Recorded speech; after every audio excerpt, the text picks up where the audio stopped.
Did you know that 80% of New Year's resolutions fail by February? It's a sad statistic. If your goal for 2026 is to start running, you don't need expensive shoes. You need a reason to keep going. For beginners, a smartwatch isn't just a tracker, it's an accountability partner. But choosing between Apple Watch and Garmin is hard. They use completely different psychology. In this video, I'll show you which one helps you survive the first 30 days. Before buying, ask yourself, do you need a cheerleader or a coach? Apple Watch is about gamification, closing rings, keeping streaks, competing with friends.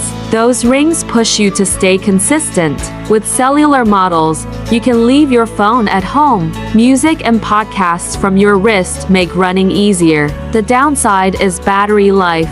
You must charge it every day. Miss a charge, and motivation drops fast. Garmin takes a different approach. It focuses on data, recovery, and body battery. Body battery shows your energy from 0 to 100. High score means train. Low score means rest without guilt. Battery life lasts weeks, not hours. Less friction equals better habits. Garmin Coach also gives free training plans.